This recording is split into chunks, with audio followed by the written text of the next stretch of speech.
everybody. Sorry, I am fixing to put my sunnies on because I am headed to town. I have a appointment with the massage therapist at the physical therapy center who's really been helping me to work all my muscles to prevent my migraines. So I don't want to miss this appointment because we're doing all the preventative stuff and things so that I feel amazing these days.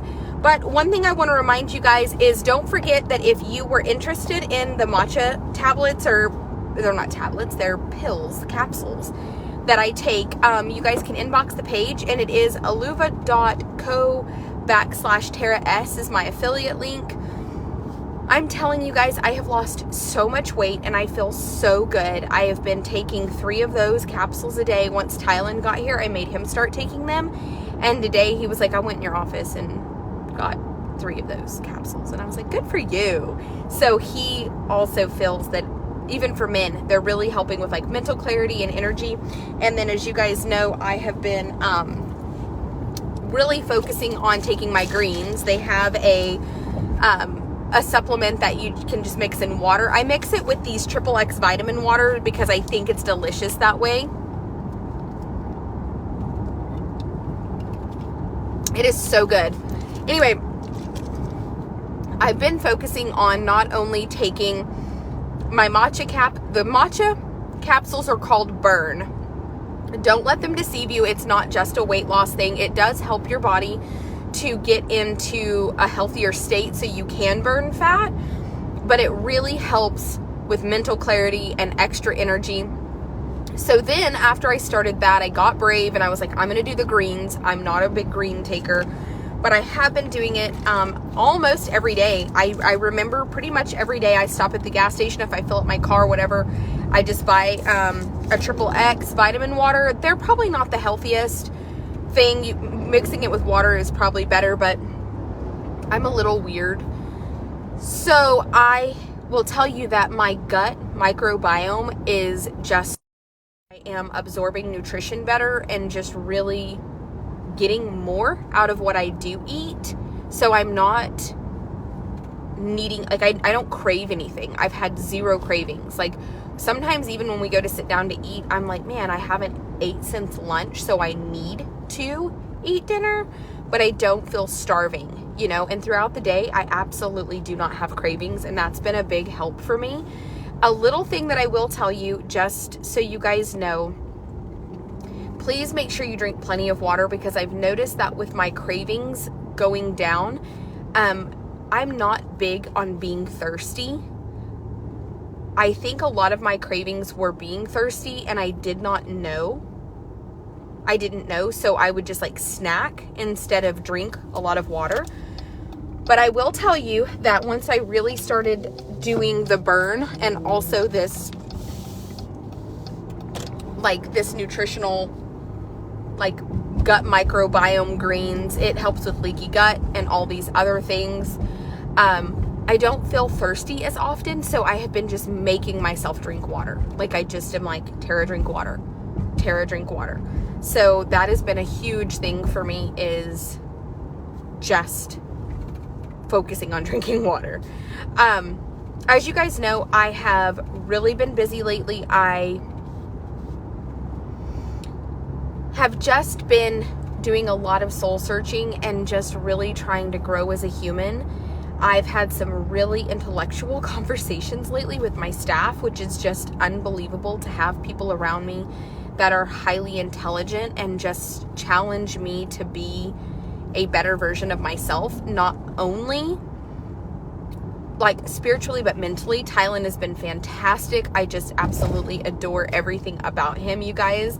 I told him we were going to have to find him like the most amazing girlfriend, because we're going to have to do all kinds of stuff together, like daddy, me, Tylen, and whoever we pick, because I'm telling you, I feel like I'm like, okay, like let me interview. No, I'm just kidding. But seriously, he's 25 and he's fantastic. And honestly, he is fantastic. He just really challenges me to be better, and that is what you need. You need people around you to where you're not always like the smartest, nicest best person in the room. That way you have to focus on being better. You have to focus on elevating. And I think that it's been really great. I have some people that work for me right now that are just amazing individuals. Obviously, the only one that you guys know by name is Tylen. He has 2 daughters. They are gorgeous. And he co-parents like a saint. And so he's just a really good person with really great qualities. And again, having somebody around me every day that challenges me to just step my game up mentally, spiritually. Even Jacob said, like, it is so important for us to really focus on not necessarily, like, I hate to say this, but instead of hiring people that really need me, because they weren't in a good place in their life, or they've been to jail or whatever. And I will tell you guys, I reached out to Elizabeth and I offered Elizabeth her job back and just told her that if she, she's in a really good place right now and she's doing good. And I just told her that if it, she's got a couple more things that she needs to handle, but I just want you guys to know that that is something that I did. Jess isn't here, so I don't have to worry about that. And that's all in the past anyway. But I did tell Elizabeth that I was very proud of her. You guys, she is making all of her art available to the public. If you guys haven't seen her art, it is fantastic. So what I will say is, I focused on hiring this time with people that had been maybe in long-term positions and were just looking for a change, but they were very respectful and put in 2 weeks notices and just handled their transition very respectfully to their previous employers. So they weren't people that were just like needing a job. Now, obviously that wasn't the case for Jess. Jess stepped up and helped me when I restaffed out of nowhere. Like, she was just fantastic. She's 21 and you guys, we just know I feel like when I try to compliment my new staff, I feel a need to defend my prior staff because I worry in my heart that people will think that anything I'm saying about the new staff is like an indirect dig at my previous staff. And that's like not the case at all. And I don't like that. It's why I have stayed offline, because right now I just constantly feel like everything I say is like being monitored by people that don't have good intentions, and they're going to take whatever I say and twist and manipulate it. So I've done my best to just not have these conversations. And what I do want you guys to know is that my current staff are a little older, like Tylen's the youngest, he's 25. So it's not kids, and they are people that have had long-term positions. 2 of them have been business owners in the past themselves that just really needed, after COVID, like just a change. And I'm very grateful because I feel like the energy and the intelligent conversations that are had on a regular basis are fantastic. Not only for me, but just the energy in the room. So I'm very grateful and very humbled. But things are kind of changing. Like, yes, we can still bring in kill pin horses and we can still help find them homes, but we can also elevate to a higher level and really do an extraordinary, unbelievable, extra job for the better quality horses. So now that we have Sinner and Saint and Thor and Hammer leaving my barn this weekend for Billings, Montana. If you're local there, please go see them in person. Okay, you guys, let's kill this star party. We have 700 stars, so we are like a quarter of the way there. Not quite. Well, like over a quarter. Oh, yes, we are like, send stars, send stars, send stars, send stars. We're at 950. If you're on the Tara Michelle Sanders page, you can't send stars. Please go to the JT Livestock Company page and send stars from there. Anyway, I just wanted you guys to know, though, that like,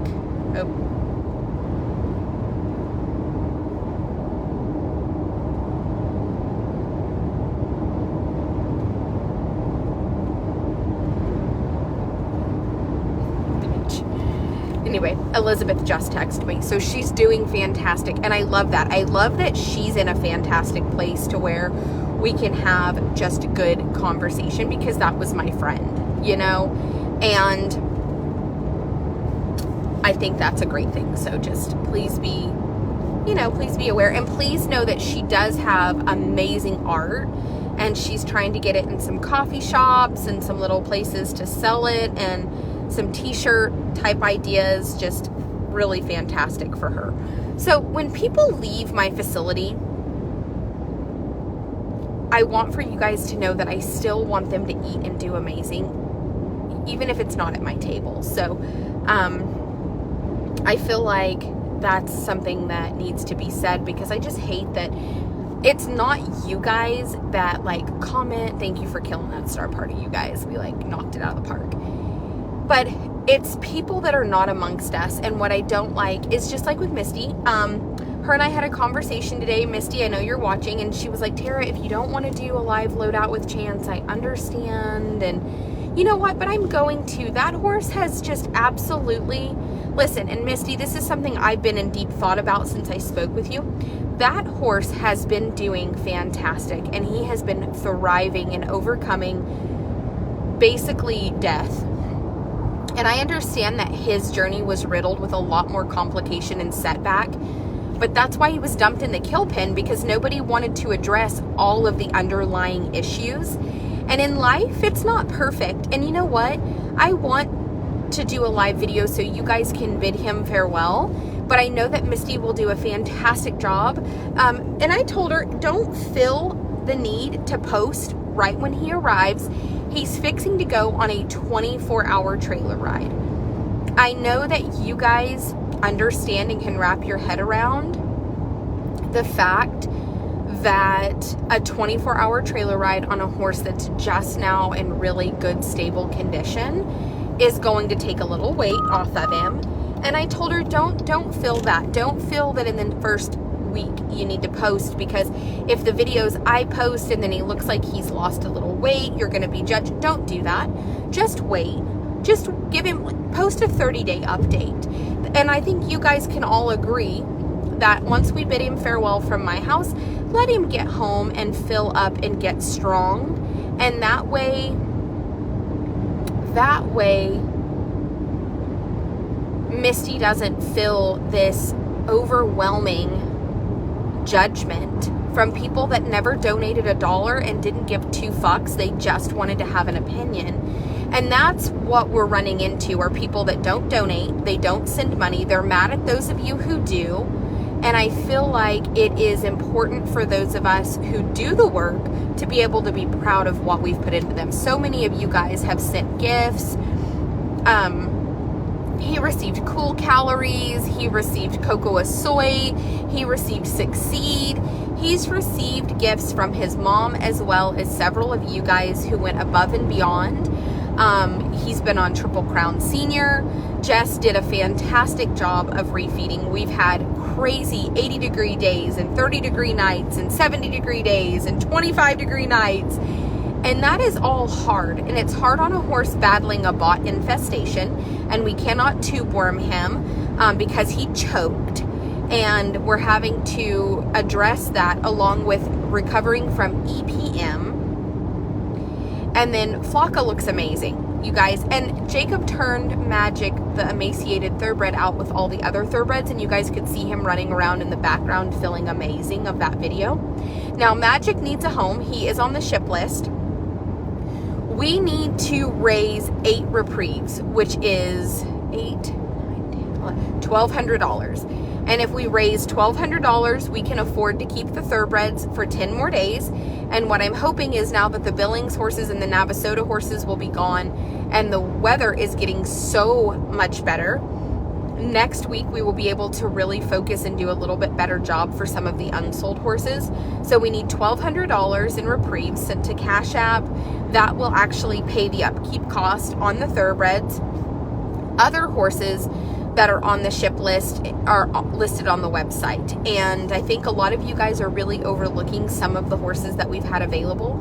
I know that people sometimes see things like Handy or, you know, Thor, and it's like those horses are at a place in their life that they are in like premium condition. And I know that sometimes when you see horses like Moose or like Badger who are not in perfect condition, it's like, oh, well, I really wish I could afford Thor. But listen, there's no reason that Moose cannot be as nice, if not nicer than Thor. He just needs a lot more TLC right now. But don't forget that Thor was not broke when he came to my facility. And if you guys think that we haven't changed the course of that animal's life, Thor came to us originally as a driving Amish, a Hutterite bred cart horse, 5-year-old cart horse. And I just want you guys to notice, like, Thor is now like a premium quality, like high-end. Anybody would be amazing. I mean, anybody would be amazed to own him. Like, they would just be like, I cannot believe that this is my horse. Like, this is... And when he came to us, he was an unbroke cart horse. He was an unbroke cart horse. So I want for you guys to see what the difference in just a couple of months of hard work.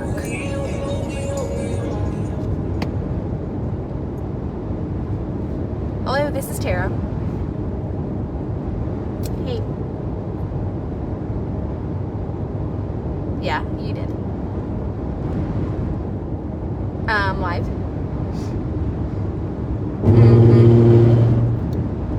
Every time I drive up here from that place, I hit that one place where the drunk bumps don't line up on the side of the road every time. All right, I love you. Yeah.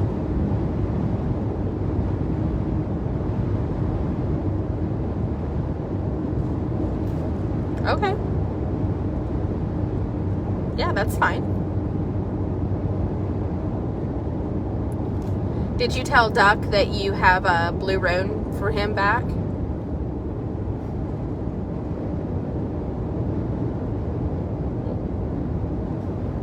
Okay. Goodbye. Jacob. I've been giving Jacob a lot of shit. Jacob has more faith in me than anybody in America, and he will, like... So here's the thing about sell barns, and this is something that I want to teach you guys that a lot of people don't understand. When you purchase a horse at public auction, you can go get them insured if you've spent more money than you can afford to lose. But a lot of times when you purchase horses on the loose side, they run those horses back into pins together. And there are chances that you might give $5,000 on the loose for a horse. And I know a lot of you guys would say, I would never do it. I would never give $5,000 for a horse on the loose. That's just insane. But listen, traders do it all the time. My husband does it. Duck does it. They all do it. Duck owns Last Chance. Some girl runs it for him, and I don't care for her. She's always been just super rude to me. And I'm like, I don't, but I like the guy that owns the pins. I just don't like the girl that runs them for him. And that's okay. That's my choice. And here's my thing. Isn't it okay to just say, like,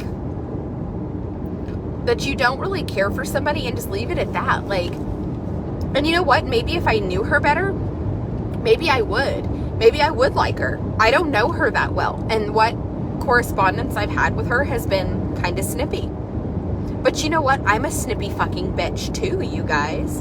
So maybe just two snippy bitches met, and two snippy bitches both are alpha and they just can't commingle, and probably would be great friends if they knew each other better. Does that make sense? And what I don't understand is, why am I the only person mature enough to be like, I don't really love that person, but I still wish them well, and then like not dwell on it? People that don't like me want to sit and like dwell on it and bash me and tear everything I say apart and dissect it like I'm a Kardashian. People have been laughing.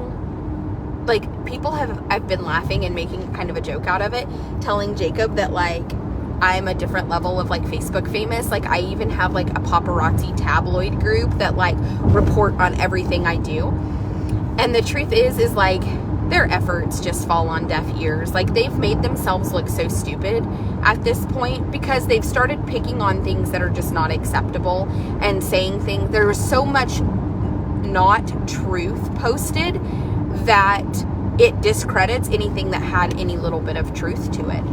And the things that did have some truth to them, at the end of the day, 90% of people that are mature people can just say, like, well, even if that did have some truth to it, like, it's years ago. Like, it's years ago. So we just kind of, like, I mean, even at, like, the cell the other day, like, I did walk into the office or whatever, and they were like, hey, famous, what are you doing? And I'm like, oh my God, I am not famous. And they were like, oh yeah. She was like, we had a lady call here the other day and ask if you come to this cell. And I was like, oh God, what did you tell him? She's like, we hadn't seen you in 6 months. And she was like, so I told her no, that, you know, you don't come. And then she was like, you made a liar out of me. Here you are.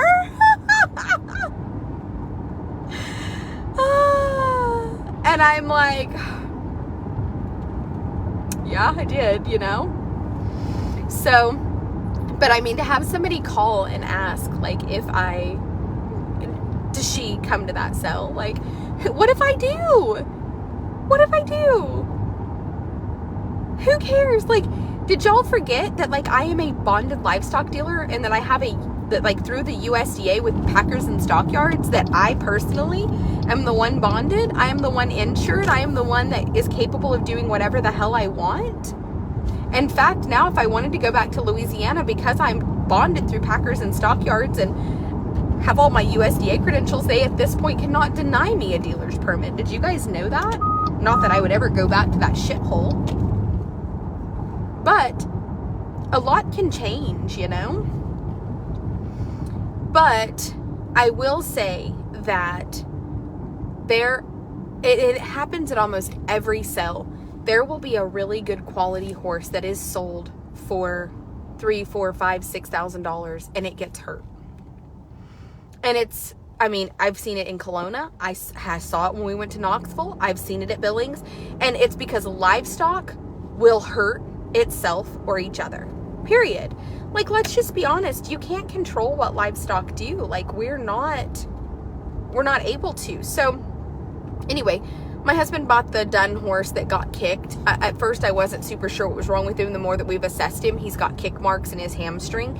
And he's just going to take rehabilitation and, like, you know.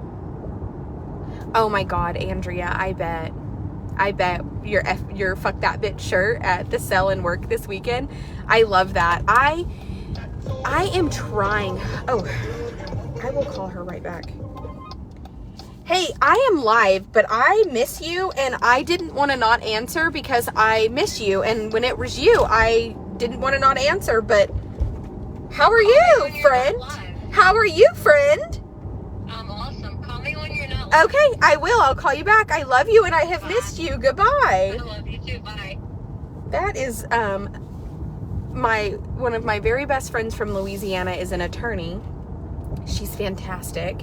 And I just adore her, and I have not spoke to her in forever because I've just been so fucking busy, but I didn't want to not answer because just her ringing my phone made my day. Do y'all ever feel that way? Like, I just fucking love that. I love her. I love her. So, there's a couple things. One,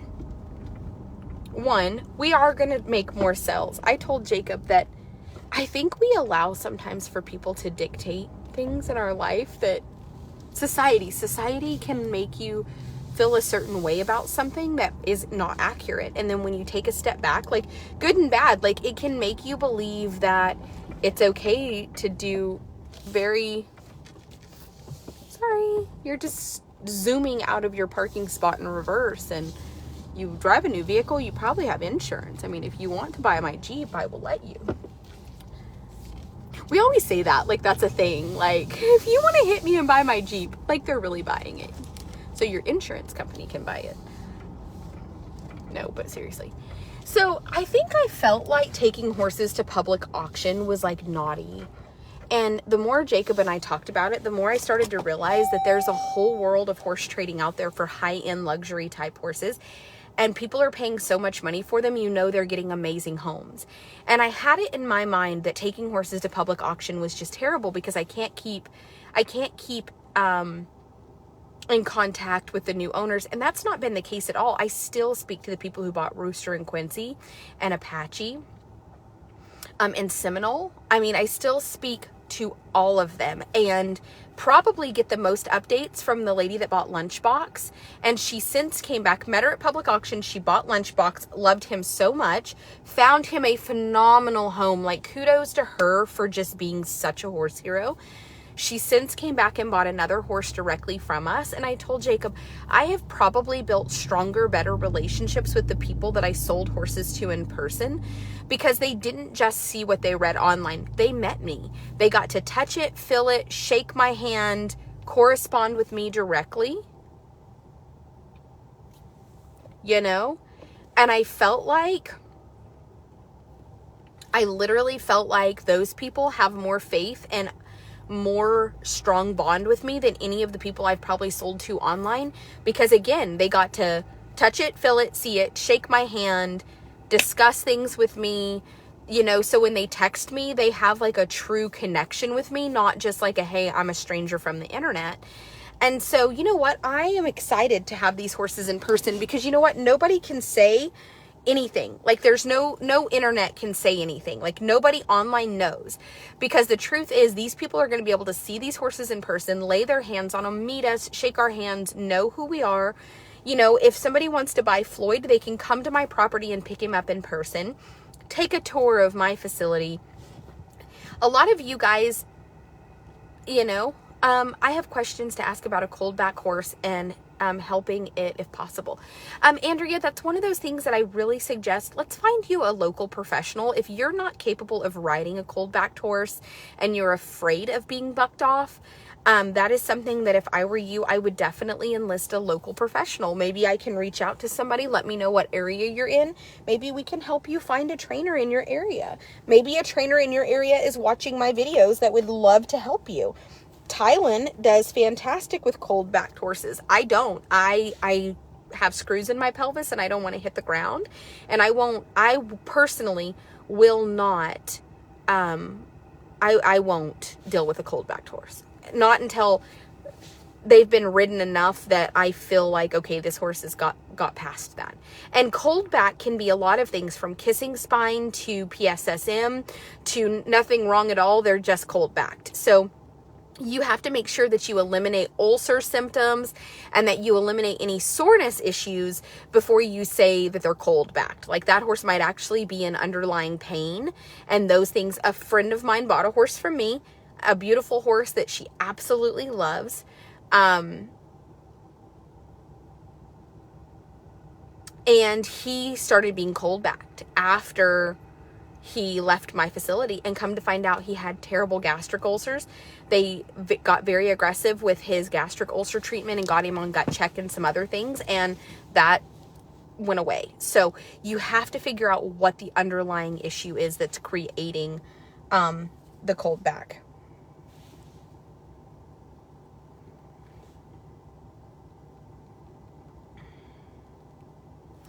So that, to me, is something that also needs to be discussed. Like, what's causing it?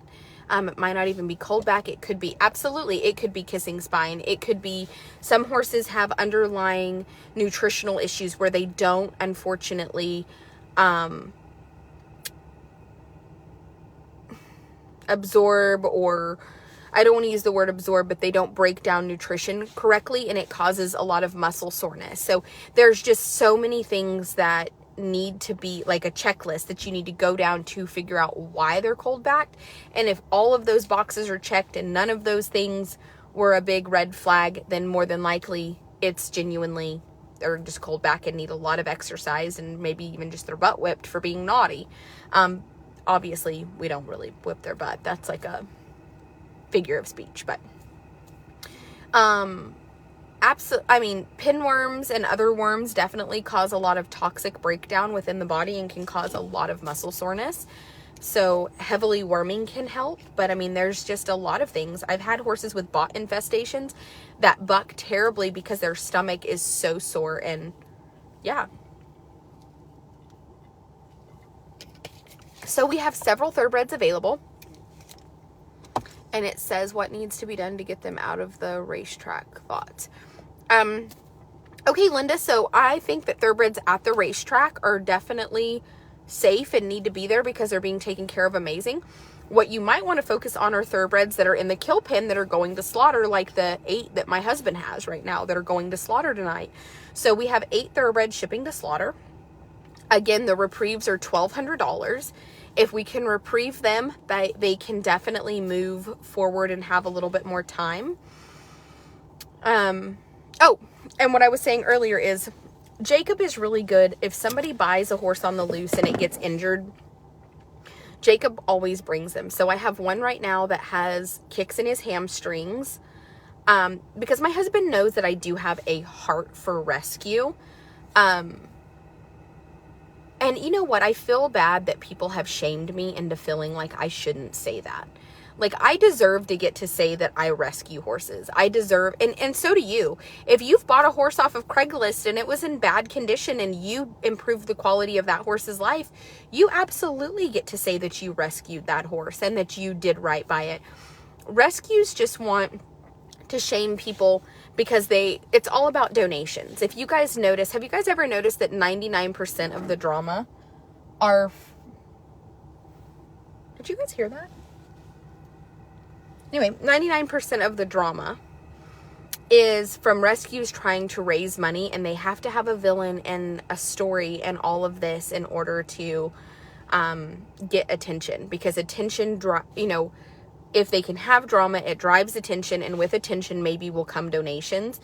And what I want for you guys to do is to be very frugal, like I am. Give your money wherever you choose to give it, but I'm frugal in the sense that I will just not. If I feel like your drama, and I will tell you that I've donated last year to several rescues. At the end of the year, we needed a little bit of tax write-off, and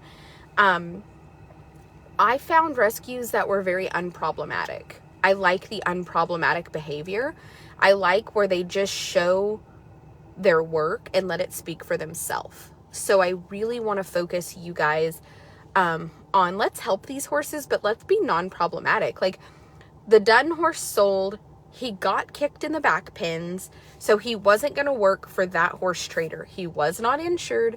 They had to take their loss and move on.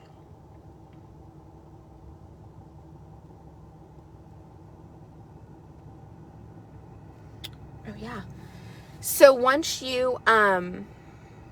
once they take their loss and move on, the horse still can either go to slaughter or whatever. So Jacob's been bringing a couple home. He brought a blue roan home last time. The blue roan, we don't know if a horse kicked him or if he got his head slammed in a gate. After he sold, he went blind in the left eye. I've been working with him a little bit. We're fixing to be able to showcase him quite a bit more. There's a black gelding that we call Stevie that hit his head, and he has like a moon blindness. No, that's not the right word for it, because his optical nerve had inflammation, which caused seeing issues. And he does have a follow-up appointment that we will get a better diagnosis about long-term prognosis at the second week of April. So there's that. But just as I tell you guys all of this, it's like in the back of my mind, I almost feel like I don't want to, because it's stuff that I'm proud of. It's stuff that I'm working on. It's stuff that I've really I've been doing a lot of rehab lately and spending a lot of time with the horses. And I feel like things are so peaceful. And I feel like just sitting here telling you guys all about the blue roan and the dun, and there's people that want to tear it apart and they want to dissect it, and then they want to talk bad about the way that I'm going to rehabilitate it. At the end of the day, if I don't rehabilitate them, they're going to cut their head off. So, Kendra doesn't mind trying to shame me over the Appaloosa horse, and there's no shame in that. I absolutely stand firm that a 15 to 18-year-old borderline dangerous Appaloosa is not worth my time, and he's not worth your money. So I'm not going to ask you guys to send money to help rehabilitate a horse that genuinely is at the end of its life. I feel like that's just that's an ugly thing to ask people to do. I feel like investing $1,600 in that was shameful, honestly. And I stand by that. Now, it is Optic neuritis. Yes, but it's not chronic. It was due to injury. So is it the same? Like, I need to look that up because it was just inflammation due to injury, and we think that over time it will correct and be much better. So we're going to be able to do all the retraining on him. We raised enough money that we can actually put a lot of retraining into him and the other 2 horses, and we have a second tack draw, and the tack sets are beautiful. There's 5 Marcia's Closet tack sets and 1 Rancher's Daughter. I have 2 more amazing tack sets being built.